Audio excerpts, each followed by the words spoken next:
Hello viewers, welcome to the grow Telugu YouTube channel. RBI వాళ్ళు repo rates ని ఇటీవలే రెండోసారి 0.25% తగ్గించి ప్రెసెంట్ రెపో రేట్ గాని చూసినట్టయితే 6% వచ్చేసింది. అంటే మే 2022లో 6.5% ఉండే ఈ రెపో రేట్ కాస్త 2 సార్లు తగ్గింపబడి 0.25%, 0.25% తగ్గించి ఇప్పుడు 6% చేరుకుంది.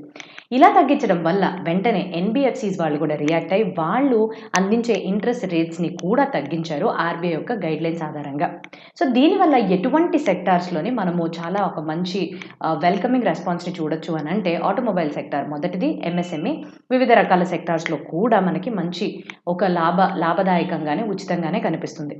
కాకపోతే ఇప్పుడు ఈ రెపో రేట్స్ అనేవి తగ్గగానే ఏమవుతుంది అని అంటే ఆర్ఎల్ఎల్ఆర్ అంటే రెపో రేట్ లింక్డ్ ఏదైతే లెండింగ్ రేట్ అనేది ఉంటుందో ఇవి కూడా ఎస్బీఐ వాళ్ళు తగ్గించారు. అంటే 0.25 తగ్గించి ఇప్పుడు ప్రస్తుతానికి ఆర్ఎల్ఎల్ఆర్ని 8.25% దగ్గర ఫిక్స్ చేయడం చూసాము ఎస్బీఐ బ్యాంక్కి సంబంధించి. సో ఇలాగా ప్రతి ఒక్క బ్యాంక్ కూడా రెపో రేట్స్ తగ్గగానే ఆర్ఎల్ఎల్ఆర్ని కూడా తగ్గించుకుంటూ వచ్చినాయి. సో ఈ ఆర్ఎల్ఎల్ఆర్ అంటే ఏంటి? ఏవైతే బ్యాంక్స్ మనకి లోన్స్ అనేవి ఇస్తాయో ఆ ఒక లెండింగ్ రేట్ని రెపో రేట్స్తో లింక్ చేస్తారో దాన్ని మనం ఆర్ఎల్ఎల్ఆర్ అని అంటాము. సో రెపో రేట్స్ ఎప్పుడైతే తగ్గుతాయో ఈ లెండింగ్ రేట్స్ కూడా తగ్గుతాయి అన్నమాట. సో వీటికి ఒక పాజిటివ్ కోరిలేషన్, అంటే అది తగ్గితే ఇది తగ్గుతుంది, రెపో రేట్స్ పెరిగితే ఆర్ఎల్ఎల్ఆర్ కూడా పెరుగుతుంది అనమాట. సో అలాగా ఇలా తగ్గడం వల్ల ఏంటి మనం చూస్తున్నామంటే ఇందాక నేను చెప్పినట్టుగానే MSME sector, automobile sector and వివిధ రకాల వర్టికల్స్ అంటే home loans, car loans, personal loans వీటి మీద కూడా ఇంట్రెస్ట్ రేట్స్ అనేవి తగ్గినాయి. నేను ఇప్పుడు చెప్పిన సెక్టార్స్ ఏవైతే ఉన్నాయో వాటి యొక్క స్టాక్స్ కూడా మంచిగా పర్ఫామ్ చేయడం అనేది మొదలుపెట్టినాయి రెపో రేట్స్ తగ్గడంతో. కాకపోతే ఆన్ ది అదర్ హ్యాండ్ కానీ చూసినట్టయితే మీరు ఎఫ్డీస్ ఎక్కడైతే వేశారో దాని యొక్క ఇంట్రెస్ట్ రేట్స్ కానీ మీరు అబ్జర్వ్ చేసి చూసినట్టయితే ఫర్ ఎగ్జాంపుల్ హెచ్డిఎఫ్సిలో వేసిన ఫిక్స్డ్ డిపాజిట్స్ యొక్క ఇంట్రెస్ట్ రేట్స్ అనేవి తగ్గినాయి. ఇలా హెచ్డిఎఫ్సి మాత్రమే కాదండి, వివిధ రకాల బ్యాంక్స్లో కూడా తగ్గినాయి. అంటే రెపో రేట్స్ తగ్గుతున్నప్పుడు వీళ్ళు ఇంట్రెస్ట్ రేట్స్ని కూడా ఒక సైడ్ తగ్గించడం మనం చూస్తున్నాము. అయితే ఈ రెండింటికి మధ్యలో లింక్ ఏంటి? అసలు రెపో రేట్స్ తగ్గితే మన దేశంలోని ఎటువంటి ఒక ఆర్థిక వ్యవస్థలోని ఎటువంటి ఒక మార్పులు వస్తాయి, అసలు ఈ రెపో రేట్స్ని ఎవరు పెడుతున్నారు, ఎవరు తగ్గిస్తున్నారు అనే పూర్తి వివరాలని వీడియో ద్వారా చూసి తెలుసుకుందాం. సో ఇంకెందుకు ఆలస్యం వెళ్ళిపోదాం ఆ వీడియోలోకి. కానీ వీడియోలోకి వెళ్ళడానికన్నా ముందు తెలుసు కదండి, మీరు కనుక మా గ్రో తెలుగు యూట్యూబ్ ఛానల్ని సబ్స్క్రైబ్ చేసుకున్నట్టయితే వెంటనే మీరు బెల్ ఐకాన్ని క్లిక్ చేసుకోండి. ఎందుకంటే ఎంతో ఇంపార్టెంట్ అండ్ ఇన్ఫర్మేటివ్ అప్డేట్స్ తోటి ఆ అప్డేట్స్ అసలు మీ యొక్క వ్యక్తిగత ఫినాన్సెస్కి సంబంధించి ఎలా మీరు దాన్ని చూడాలి ఒక మార్పుని అనేది మేము ముందుకు తీసుకొచ్చే ప్రయత్నం చేస్తూనే ఉంటాం. కాబట్టి నేను సిఏ హిరణ్మయ్య. ఈరోజు మనం చూడబోయే టాపిక్ హోమ్ లోన్స్కి సంబంధించి ఈ రెపో రేట్స్ అనేవి కట్ అయినాయి కదా, సో దీని యొక్క ప్రభావం అనేది మన పైన ఎలాగుంటుంది, లేకపోతే వివిధ రకాల లోన్స్ ఆ వర్టికల్స్ పైన ఎలాగుంటుందని.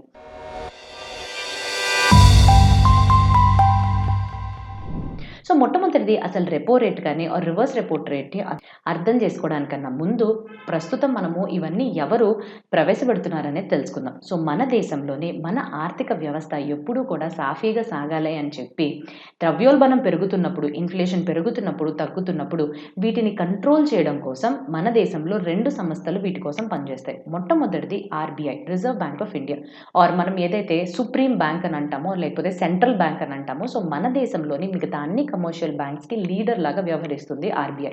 అండ్ ఇంకొక హ్యాండ్లో చూస్తే మన గవర్నమెంట్ వాళ్ళు. సో ఈ 2 సంస్థలు కూడా ఎప్పుడు మన ఇన్ఫ్లేషన్ని తగ్గించి మన యొక్క ఆర్థిక వ్యవస్థని సాఫీగా సాగించడం కోసం కొన్ని పాలసీస్ని ప్రవేశపెడుతూ ఉంటారు. సో దాన్నే మనము మానిటరీ పాలసీ అని అంటాం ఏదైతే ఆర్బీఐ వాళ్ళు చేస్తారో, ఫిస్కల్ పాలసీ అంటాం ఏదైతే గవర్నమెంట్ వాళ్ళు చేస్తారో.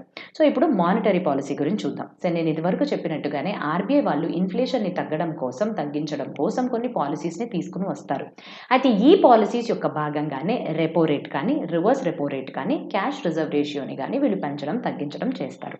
అదే ఇంకో వైపున కానీ గవర్నమెంట్ వాళ్ళు ఎటువంటి పాలసీస్ని తీసుకొస్తారని చూస్తే ఇన్ఫ్లేషన్ పెరిగినప్పుడు ట్యాక్స్ యొక్క రేట్స్ని పెంచడం, లేకపోతే ట్యాక్స్ యొక్క రేట్స్ని తగ్గించడం. సో ఇలానే ముందుగానే అవసరాన్ని బట్టి వాళ్ళ యొక్క మెజర్స్ తోటి ఫిస్కల్ పాలసీకి సంబంధించిన స్టెప్స్ని తీసుకుని ఇన్ఫ్లేషన్ని కంట్రోల్ చేయడం చూస్తూనే ఉన్నాం. అయితే ఇప్పుడు మానిటరీ పాలసీలో ఈ పరంగా కానీ చూసినట్టయితే మే 2022 నుంచి ఆర్బీఐ వాళ్ళు ఈ రెపో రేట్ అనేది 6.5%కి పెంచారు.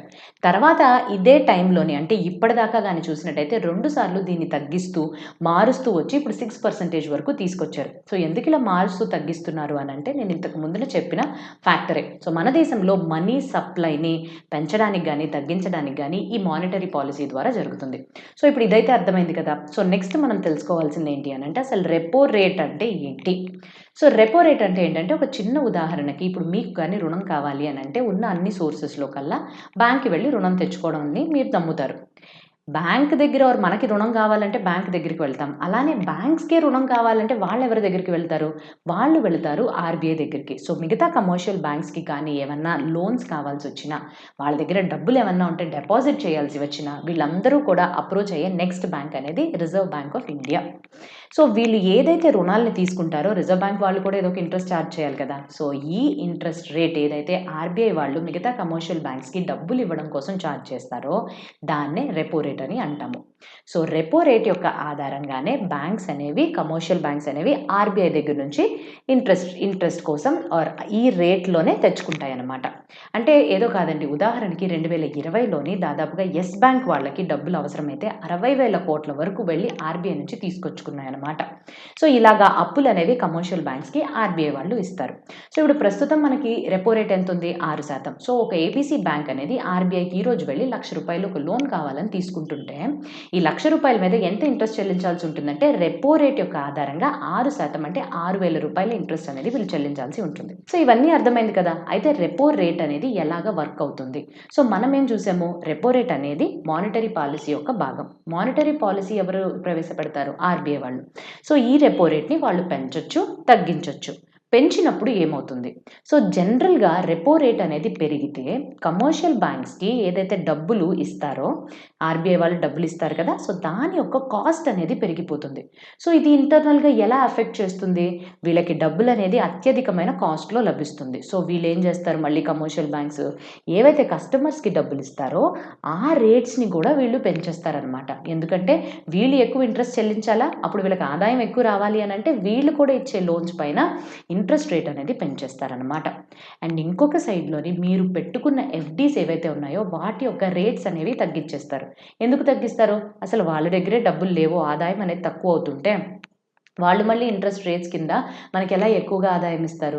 సో, ఇలాగా రెపో రేట్ పెరగడంతోటి బ్యాంక్ యొక్క ఇంట్రెస్ట్ కాస్ట్ కస్టమర్స్‌కి పెంచేసి ఎఫ్‌డీ రేట్స్‌ని తగ్గించేస్తుంది. సో, దీనివల్ల మన దేశంలో ఆర్థిక వ్యవస్థలో ఉండే మనీ సప్లై ఏదైతే ఇదివరకటి ఎక్కువగా ఉందో సర్క్యులేషన్‌లో ఆ డబ్బులన్నీ తగ్గించేస్తదనమాట. సో, ఇలాగా ఇన్‌ఫ్లేషన్‌ని ఎదుర్కొంటది.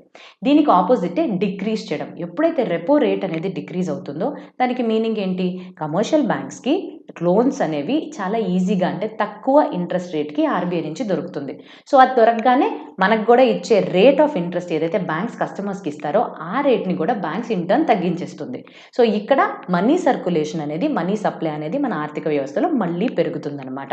సో, ఇది ఎటువంటి టైమ్స్‌లో ఇంట్రొడ్యూస్ చేస్తారు అనంటే ఏదైనా డీఫ్లేషన్ గాని ఆర్ మనీ సప్లై ఎక్కువ లేదు పర్టిక్యులర్ ఎకానమీలోని అని అనుకుంటున్నప్పుడు ఇలా రెపో రేట్స్‌ని తగ్గిస్తూ మళ్ళీ రివైవ్ చేయడం కోసం ఇంట్రొడ్యూస్ చేయడం అనేది జరుగుతుంది.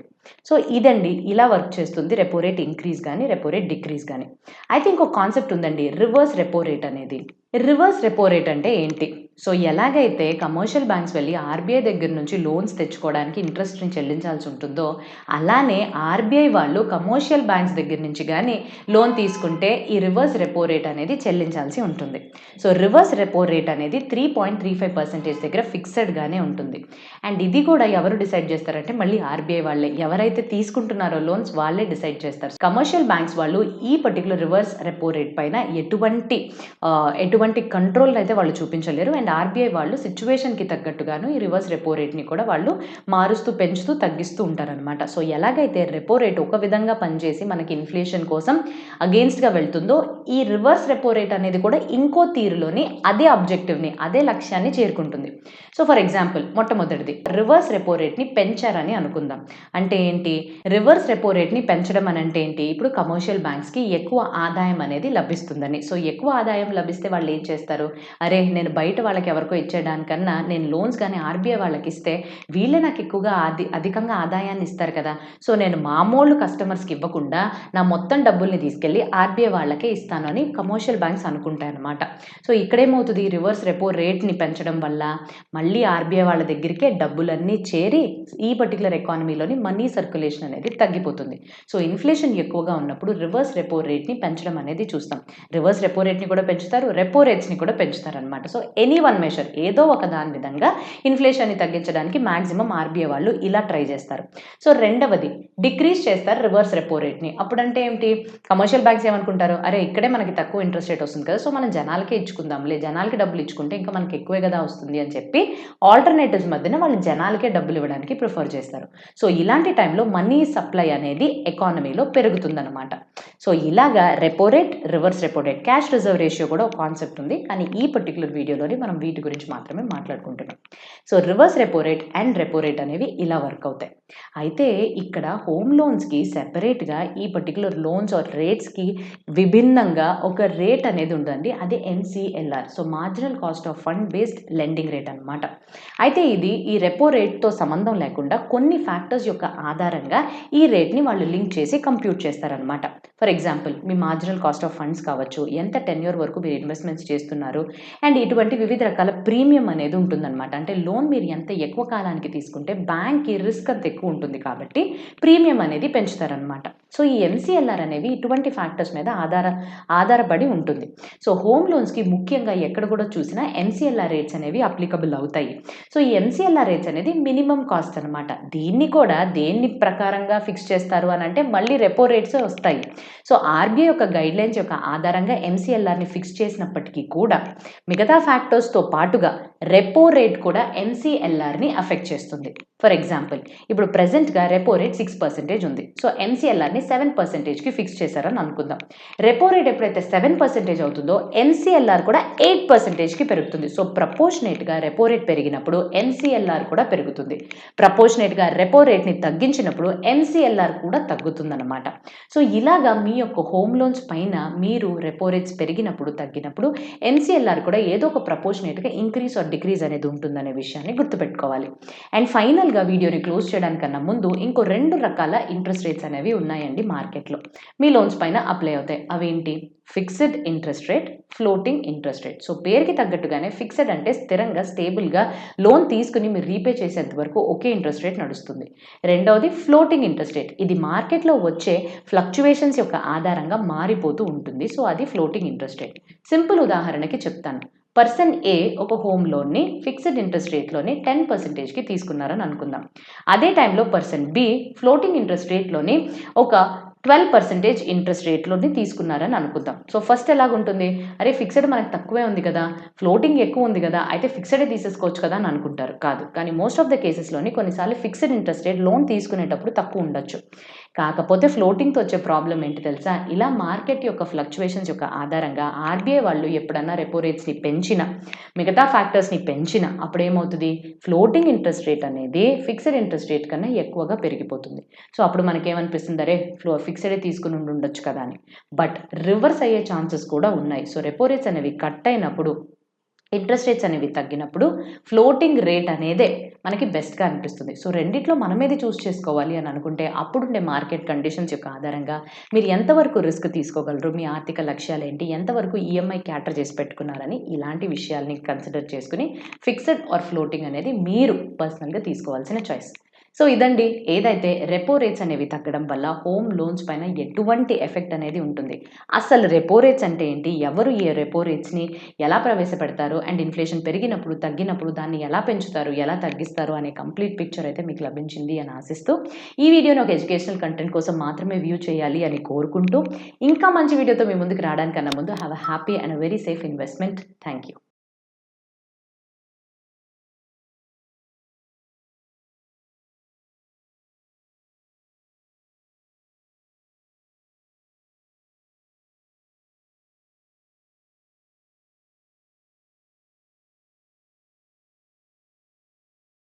Investment in securities market are subject to market risks. Read all the related documents carefully before investing. Please read the risk disclosure documents carefully before investing in equity shares, derivatives, mutual fund, and or other instruments traded on the stock exchanges.